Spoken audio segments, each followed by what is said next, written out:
Day after Scotiabank announced layoffs, Desjardins is also cutting his workforce by nearly 400 employees. Bloomberg's Stephanie Hughes has been following this and joins us now with more. Stephanie, thanks so much for your time this afternoon. Can you give us a bit of a breakdown on what's happening at Desjardins? Of course. Well, thanks for having me, Jacqueline. So like you mentioned, Desjardins is joining a growing list of financial services firms that are making cuts to their workforce. So in this case, it's nearly 400 jobs that are being cut in Quebec. And a spokesperson told Bloomberg that these would mostly be in offices located in Montreal and Lévis. And they also added that these would be mostly affecting roles in support branches. So to put that into perspective, this is about less than 1% of the total 58,000 headcount. And this confirms earlier reports made by Le Journal de Montréal, where they basically broke the news. And Desjardins said that these were very difficult decisions at a difficult time. What sort of reasoning did they give for cutting these jobs?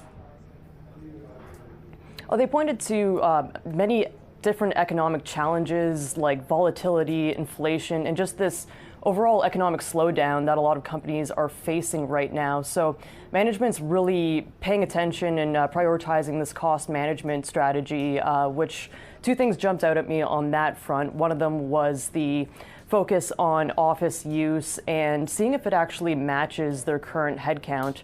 And they'd also be paying attention to current office use in a hybrid work environment, of course. And they've also noted that they haven't quite seen or recouped all the benefits that they've made in, or from the investments they've made recently, massive investments, particularly on the technology front. So kind of a same story with a lot of these financial firms you're hearing about, where they're managing costs, and one way to do that is to look at headcount.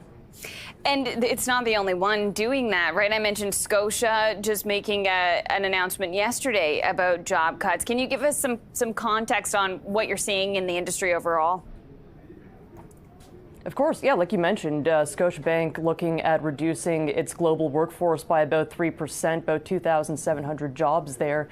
And this came only a few months after RBC made similar announcements, about 2% of its workforce. So we're seeing this kind of right sizing with a bunch of financial firms, and there's definitely a few others that have scaled back, especially in the technology space, where they're looking at reducing headcounts and looking at just addressing this mounting cost pressure that everybody seems to be grappling with right now.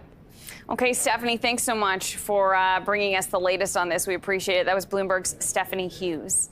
And stick with us. We will have much more for you here on The Close on BNN Bloomberg.